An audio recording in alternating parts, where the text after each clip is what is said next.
ஜோதிடத்தை நாடி வந்த அன்பு நேயர்களுக்கு வணக்கமுங்க. எத்தனையோ வீடியோ பார்த்தாலும் இந்த ஒரு வீடியோ உண்மையா கஷ்டப்படுறவங்க வாழ்க்கைய மாற்றப் போகுதுங்க. அப்படி என்ன இந்த வீடியோல இருக்குன்னு தெரிஞ்சுக்கிறதுக்கு முன்னாடி நம்ம சேனலை முதல் முறையா பார்க்கறவங்களா இருந்தா சப்ஸ்கிரைப் பண்ணிக்கோங்க. பெல் பட்டனையும் கொடுத்து ஆல் அப்படிங்கிற ஆப்ஷனை சூஸ் பண்ணி வச்சுக்கோங்க. அப்பதான் நாங்க போடுற ஒவ்வொரு பதிவும் உங்ககிட்ட வந்து சேருமுங்க. எப்பவுமே ஒரு நல்ல விஷயத்தை தொடங்குவதற்கு முன்னாடி எம்பெருமான் முருகனை மனதார வேண்டிக்கோங்க. நீங்களும் நான் சொல்ற மந்திரத்தை சொல்லிக்கிட்டு கமெண்ட் பாக்ஸ்ல ஒரு கமெண்ட் பண்ணிடுங்க. ஓம் முருகா சரணம், ஓம் முருகா சரணம், ஓம் முருகா சரணம். இன்னைக்கு நம்ம ரொம்ப முக்கியமான ஒரு விஷயத்தை பத்தி பேச போறோமுங்க. அந்த விஷயம் என்னன்னு பாத்தீங்கன்னா கிரகநிலை மாற்றங்கள். இந்த கிரகநிலைகள் மாற்றத்தினால நமக்கு என்னென்ன லாபங்கள் நடக்க போகுது, எப்படி அதை லாபகமா மாத்திக்கிறது அப்படிங்கிறத பத்தி தான் இன்று பேச போறோமுங்க. அவசியமா இந்த காணொலியை மிஸ் பண்ணாம பாருங்க. உங்க வாழ்க்கையில உங்க வீட்டுல எத்தனை பேர் ஜாதகம் பார்த்திருக்கீங்க? நீங்க மேச ராசியா இருக்கலாம், ரிஷப ராசியா இருக்கலாம், மிதுன ராசியா இருக்கலாம், ஏன் 12 ராசியில ஏதோ ஒரு ராசியா நீங்க இருப்பீங்க. இப்ப இந்த ராசிக்காரர்கள் இவங்க தான் இதை பார்க்கணும், அவங்க தான் பார்க்கணும்னு இல்லைங்க. எல்லா ராசிக்காரர்களுக்குமே நாங்க இந்த விஷயத்த போடுறோமுங்க. ஒளிப்பதிவா நாங்க பதிவேற்றி உங்களுக்கு கொடுக்கறோமுங்க. அதுல ரொம்ப முக்கியம், நீங்க பார்த்துட்டு பார்க்கலனா கூட நீங்க யாருக்காவது ஷேர் பண்ணுங்க. ஏன்னா சில நேரங்கள் நமக்கு பொன்னான வாய்ப்புகளை கொடுக்குமுங்க. ரொம்ப அற்புதமான தருணங்களை ஏற்படுத்துமுங்க. அதுல அப்படி ஒரு தருணம் தான் இந்த காலகட்டமுங்க. இந்த காலகட்டம் நம்ம வாழ்க்கையில எதிர்பாராத திருப்பங்களை எளிதா கொடுக்கக்கூடிய நேரம்ங்க. ரொம்ப கனவு கண்டு இருப்போம் இல்லையா? நிறைய விஷயங்களை ரொம்ப கனவா வச்சிருந்தாங்க, நடக்கவே இல்லை. ரொம்ப எதிர்பார்த்திருந்தேன், கை கொடுக்கவே இல்லை. இப்படி பல புலம்பல்கள் கூட நம்ம மனசுல இருக்கும். அதுக்கெல்லாம் இப்போ ஒரு தீர்வு முத்தாய்ப்பா ஒரு ஏற்படக்கூடிய நேரம்ங்க. தீர்வுனா என்னன்னா நாம நினைக்கிறது நடக்கும், அதுதான் தீர்வுங்க. அப்படி இந்த தீர்வுக்குள்ள சில சூட்சமங்கள் காத்திருக்குங்க. எதை செஞ்சா நமக்கு எளிமையா தீர்வு கிடைக்க போகுது அப்படிங்கிறத பத்தி அழகா உங்களுக்கு பரிகாரத்தோடு சொல்ல போறேங்க. அடுத்ததா பாத்தீங்கன்னா கிரகங்களோட பெயர்ச்சிங்க. சுக்கிரன், ராகு பகவான், சனி பகவான், சூரிய பகவான், புதன் மற்றும் செவ்வாய், குரு பகவான், கேது பகவான், எல்லா கிரகங்களும் நம்மளை எந்த அளவுக்கு இப்ப பாசிட்டிவா நம்மளுடைய நடப்புகளை கொடுக்க போகுதுங்கிறத தெளிவுபடுத்துறதுக்கான பதிவு தாங்க இது. அதுல முக்கியமா ஒரு 4 கிரகங்கள் நம்மளை மிரள வைக்க போகுதுங்க. பாத்தீங்களா? இது ஆண்டவருடைய உத்தரவுங்க. அந்த 4 கிரகங்கள் அதுக்கு நாம என்ன ஸ்ரேயஸ் பண்ணணும், என்ன பரிகாரம் பண்ணணும் அப்படிங்கறத பத்தியும் உங்களுக்கு தகவலா கொடுக்கிற அரிய சந்தர்ப்பங்க இது.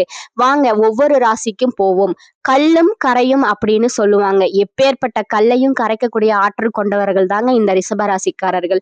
ரிஷபராசிக்காரர்களுக்கு ஒரு அற்புதமான குணம்ங்க. நான் ரிஷபராசியா நிறைய இடத்துல செல்லமா சொல்லுவேங்க, நீங்க ஒரு மேஜிக் மேன் அப்படின்னு. என்ன காரணம்னா தந்திரசாலிகள் மந்திரசாலிகள் கிடையாதுங்க. ஒருத்தனை அழிக்கணும் அப்படின்னா மந்திரம் வைக்கிறது, மாந்திரிகம் வைக்கிறது, அப்படியெல்லாம் திங்க் எல்லாம் ரிஷபத்துக்கு வராதுங்க. வியூகம் வகுக்கக்கூடிய ஆற்றல் கொண்டவர்கள். எதையுமே அப்படியே சிரிச்ச முகத்தோட கேட்டுக்கிட்டே பழகி ஒருத்தர் அழகா புரிஞ்சுக்கிட்டு அதற்கு பிறகு அந்த டிராவலை பிடிக்கக்கூடியவர்கள் தாங்க நீங்க. இன்னும் சொல்ல போனா ரிஷபராசிக்காரர்கள் லேட் பிக்கப் காரர்கள் கூட சொல்லுவாங்கங்க. எந்த ஒரு விஷயத்தையும் என்னையா இன்னும் டியூப்லைட்டாவே இருக்க அப்படின்னு நிறைய பேர் நம்மள சொல்லியிருப்பாங்க. ஆனா அவர்களுக்கு தெரியாதுங்க, குண்டு பல்பு சீக்கிரமா அடி வாங்கிடுமுங்க, ஆனா டியூப்லைட் ரொம்ப நாள் ஓடுமுங்க. இன்னொன்னு, குண்டு பல்பு பாத்தீங்கன்னா ஒரு மஞ்சளா இருக்குமுங்க, அதே டியூப்லைட் பாத்தீங்கன்னா நல்ல இடத்துக்கு நிறைய வெளிச்சமா வெள்ளையா தெரியுமுங்க. எல்இடி பல்ப் இல்லையா? அப்பயே டியூப்லைட் பாருங்க, இப்ப எல்லாம் எல்இடின்னு சொல்றோம், அப்ப எல்லாமே டியூப்லைட் வெள்ளையா இருக்குமுங்க. அப்ப ரிஷபராசிக்காரர்களோட அருமை பெருமை என்னைக்குமே பிறகுதான் தெரியுமுங்க, முன்னாடி தெரியாது. அதனால என்ன பண்ணுவாங்கன்னா நம்மள உங்க வீட்டுல ஒரு ரிஷபராசி இருக்குன்னா அவர் முன்னேறவே மாட்டாருங்க. அவங்க பார்வையே சரியில்லைங்க. அவங்க சும்மா ஊதாரிங்க, சக்சஸ்ஃபுல் பர்சன் கிடையாதுங்க. எப்படி வேணாலும் சொல்லுவாங்க. ஆனா நம்ம லைஃப்ல காலம் அப்படியே நமக்கு ஒரு கல்யாணம் ஆகுங்க, குழந்தை பெத்துப்போங்க. அடுத்த கட்டம் வரும் பொழுது ரஸ்ட் போய் வின்னிங்ல ஆகிறது ரிஷபராசியா தாங்க இருக்கும். என்னையா இவ்வளவு சீக்கிரம் பதிவு வந்துருச்சு, என்னையா இவ்வளவு சீக்கிரம் சக்சஸ் பண்ணிட்ட, என்னையா இவ்வளவு சீக்கிரம் உன் வீட்டுல நல்ல காரியம் நடக்குது, என்னையா இவ்வளவு சீக்கிரம் இந்த விஷயத்த அடைஞ்சிட்ட அப்படின்னு. இது உண்மையிலே கடவுளுடைய கிரேஸ்ல தான் நடக்குங்க. கடவுள் லாஸ்ட்ல நிறைய நன்மைகளை ரிஷபத்துக்கு கொடுப்பாருங்க. அப்படி ஏன் நன்மைகளை ரிஷபத்தை பார்த்து கொடுக்கிறார் அப்படின்னா மேக்சிமம் ரிஷபராசிக்காரர்களுக்கு மற்றவர்களை நோகடிக்க தெரியாதுங்க. அதிகமா பேச தெரியாதுங்க. எதிர்த்து பேச தெரியாதுங்க. அதிகாரமா பேச தெரியாது. அசுபமான வார்த்தைகளை பேச தெரியாதுங்க. அப்படியே ஒரு கோபம் வந்துன்னா ஏதாவது ஒரு சின்ன ஒரு வார்த்தை வேணா சொல்லலாம்ங்க. அதுவும் ஒரு ரேர், ரொம்பவும் ரேருங்க. கோபத்துல கூட விலகி இருக்க தெரியுமே தவிர, வருத்தப்பட்டு பேசாம இருக்க தெரியுமே தவிர, அந்த தைரியம் எல்லாம் ரிஷபத்துக்கு உண்டுங்க. ஆனா அதே நேரத்துல முதல்ல சமாதான கொடினாலே ரிஷபம் தான் காட்டுவாங்கங்க. சரி, நமக்கு காரியம் நடத்தணும், எப்படி நடத்தலாம் அப்படின்னு ஒரு ரிஷப ராசி சமாதான கொடியை காட்ட வாய்ப்புண்டுங்க. அப்படிப்பட்டவர்களுக்கு ஒரு 4 கிரகங்கள் ரொம்ப அற்புதமான பலன்களை கொடுக்கறாங்கங்க. உங்க ராசிக்கு பாத்தீங்கன்னா இந்த குரு பகவான் வக்கரதியில இருக்கிறாருங்க இல்லையா? இந்த மார்ச்ல இந்த வக்கர நிவர்த்தி ஆகும்போது அதற்கு முத்தாய்ப்பை இப்பயே இந்த ரிஷபராசிக்கு 2வது வீட்டுல குரு இருக்கிறதுனால சுப காரியத்துக்கு பேச்சுவார்த்தைகள் நடத்துனீங்கன்னா அது சக்சஸ் ஆகுமுங்க. பிள்ளைகளுடைய படிப்பு, குடும்பத்தார்களுடைய நலன், ஏதாவது சந்தோஷமான மங்கள காரியங்களை பத்தி இந்த நேரத்துல பேச்சுவார்த்தைகள் ஆரம்பிச்சீங்கன்னா டபுள் டைம் சக்சஸ் ஆகுமுங்க. அதே மாதிரி இந்த ரிஷப ராசியுடைய காலகட்டத்துல இருந்து பார்க்கும் பொழுது 8வது வீட்டுல செவ்வாய் உச்சம் பெற்றிருக்கிறாருங்க. அப்ப என்னன்னா இந்த 8வது வீடு அப்படின்னாலே நம்முடைய ஆயுள் காரகன்னு சொல்லுவாங்கங்க.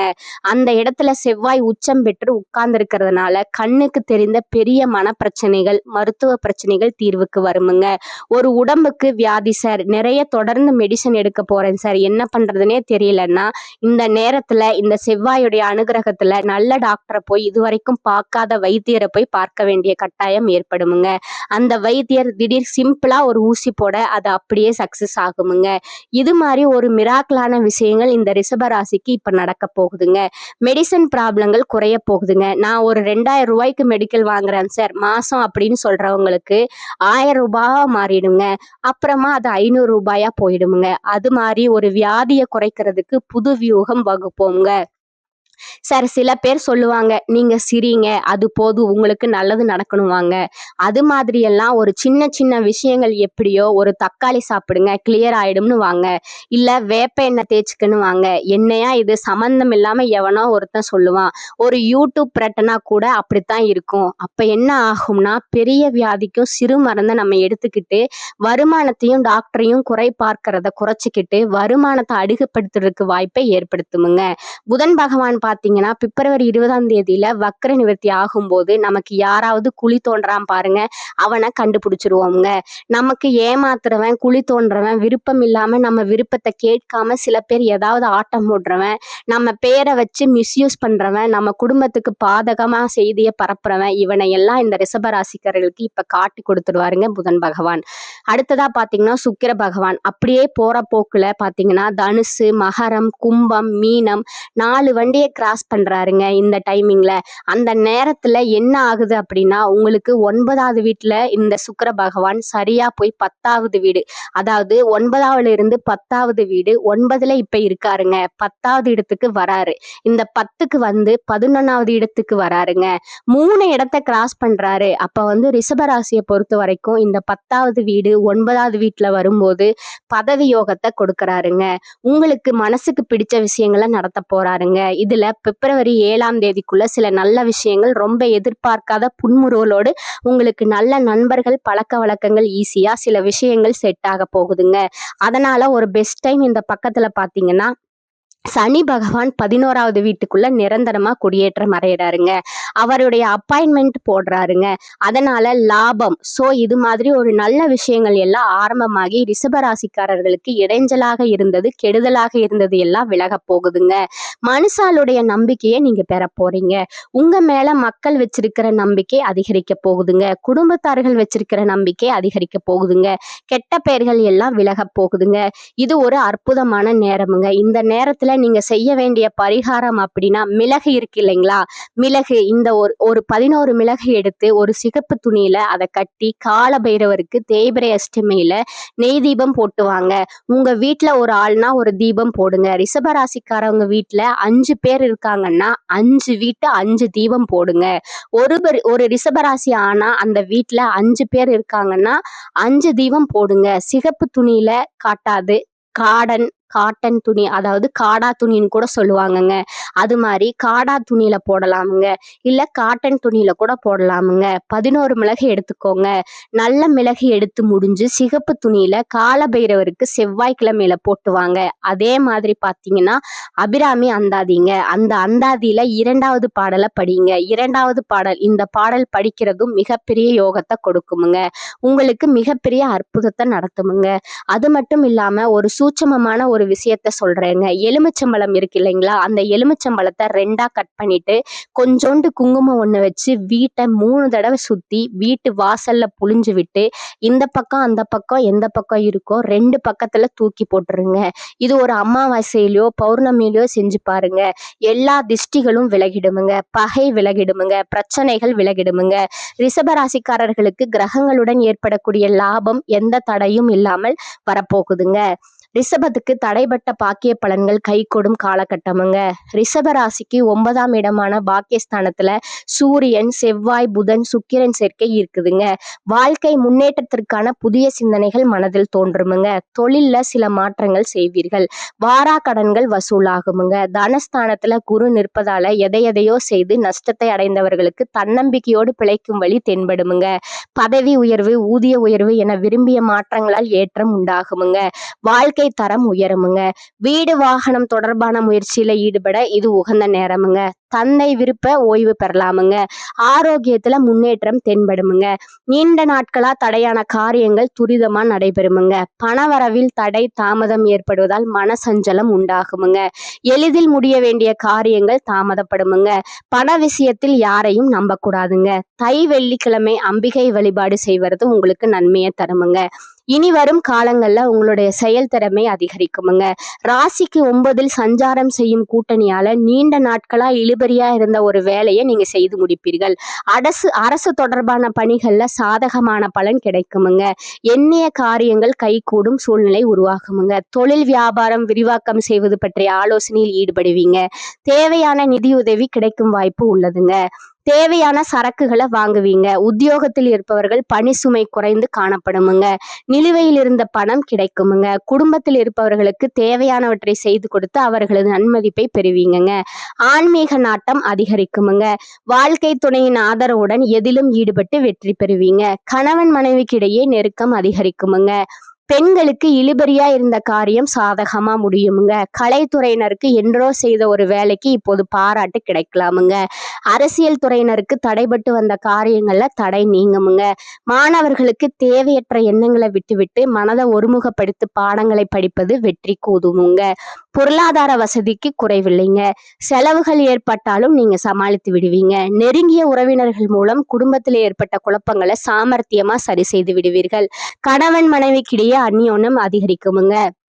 திருமண வயதில் இருப்பவர்களுக்கு நல்ல இடத்தில் திருமணம் நிச்சயமாகுமுங்க. நீண்ட நாட்களா சந்திக்காமல் இருந்த நண்பர்களை சந்தித்து மகிழ்வீர்கள். அலுவலகத்தில் உங்களின் ஆலோசனைகள் உயர அதிகாரிகள் பாராட்டப்படுமுங்க. அதன் காரணமாக சில சலுகைகள் கிடைப்பதற்கும் வாய்ப்பு இருக்குதுங்க. வியாபாரத்துறையில இருக்கிறவங்களுக்கு புதிய முதலீடுகள் செய்வதை நீங்க தவிர்க்கணுமுங்க. கடையை வேறு இடத்துக்கு மாற்றம் செய்வதையும் தவிர்க்கவுமுங்க. பங்குதாரர்களோட ஆதரவு மனதுக்கு ஆறுதலா இருக்குமுங்க. குடும்பத்தை நிர்வகிக்கும் பெண்களுக்கு அதிக பொறுப்புகளால உடல் அசதி உண்டாகுமுங்க. பண வசதி ஓரளவுக்கு திருப்தி தருமுங்க. அடுத்ததா உங்களோட நட்சத்திர பலன்களை பார்க்கலாமுங்க. முதலாவதா கார்த்திகை 2, 3, 4 பாதங்கள். இந்த காலகட்டத்துல பிள்ளைகளிடம் மிக எச்சரிக்கையா இருக்கணுமுங்க. தந்தையாருடன் மனக்கசப்பு ஏற்பட வாய்ப்புள்ளதுங்க. எதிரிகளோட தொல்லைகள், கடன் சுமைகள் அடங்குமுங்க. தாய் மாமனால் அனுகூலம் கிடைக்குமுங்க. தடைப்பட்டிருந்த திருமணம் இனிதே நடைபெறுமுங்க. வேலை செய்யும் இடத்தில் உயரதிகாரிகளோட பாராட்டுதல்கள் கிடைக்குமுங்க. பொருளும் புகழும் கூடுமுங்க. அரசியல்ல தொல்லைகள் விலகுமுங்க. மாணவர்கள் கல்வியில சாதனைகள் படைப்பீங்க. பொதுவாக தொல்லைகளும் பிரிவினையும் நீங்கி ஒற்றுமையும் உயர்வும் ஏற்படுமுங்க. தைரியம் கூடுமுங்க. படிப்பில் கவனம் தேவைங்க. மிகவும் எச்சரிக்கையுடன் படித்தால் சாதனைகள் புரிய வாய்ப்புண்டுங்க. பிள்ளைகளின் வளர்ப்பில கவனம் தேவைங்க. 2வதா இருக்கிறவங்க ரோகிணி நட்சத்திரக்காரங்க. இந்த காலகட்டத்துல உடல்நிலையில நல்ல முன்னேற்றம் ஏற்படுமுங்க. மாத்திரை செலவினங்கள் குறையுமுங்க. கணவன் மனைவி கருத்து வேறுபாடுகள் ஏற்பட்டு மறையுமுங்க. கவனம் தேவைங்க. வீண் வாக்குவாதம் வேண்டாமுங்க. நண்பர்கள் மூலம் அனுகூலம் ஏற்படுமுங்க. தேவையற்ற வீண் விவாதங்களில் ஈடுபட வேண்டாமுங்க. அண்டை அயலாருடன் இருந்து வந்த பிணக்கு மறையுமுங்க. மூன்றாவதா பாத்தீங்கன்னா மிருகசீரிஷம் 1 மற்றும் 2 பாதங்க. இந்த காலகட்டத்துல உங்கள் வளர்ச்சியினால உங்கள் தந்தை சந்தோஷம் அடைவாருங்க. மனநல ஆலோசகர்களாக இருப்பவர்களுக்கு நற்பெயர் கிடைக்குமுங்க. குறிப்பாக மருத்துவ தொழில இருப்பவர்களுக்கு ஆதாயம் கிடைக்குமுங்க. கலைஞர்கள் ரசிகர்களால் போற்றப்படுவாங்கங்க. அரசியல்ல உள்ளவர்களுக்கு பெரிய பொறுப்புகள் வந்து சேருமுங்க. மாணவர்களுக்கு பரிசுகளும் பாராட்டுகளும் கிடைக்குமுங்க. அடுத்ததா உங்களுக்கான அதிர்ஷ்ட எண்கள் பாத்தீங்கன்னா 4 மற்றும் 6ங்க. வழிபட வேண்டிய தெய்வம் சிவபெருமானுங்க. பரிகாரம் சொல்றேன், நோட் பண்ணிக்கோங்க. பிரதோஷ காலத்துல நந்தீஸ்வரரை வணங்கி வருவது எதிர்பார்த்த காரியம் நடந்து முடியுமுங்க. எதிலும் சாதகமான நிலை காணப்படுமுங்க. இந்த சேனல் உங்களுக்கு பிடிச்சிருந்தா லைக் பண்ணிக்கோங்க, ஷேர் பண்ணிக்கோங்க. அப்படியே உங்களுக்கு தெரிஞ்ச ஃப்ரெண்ட்ஸ் அண்ட் ஃபேமிலிக்கும் ஷேர் பண்ணிக்கோங்க. வாழ்க வளமுடன். நன்றி, வணக்கம்.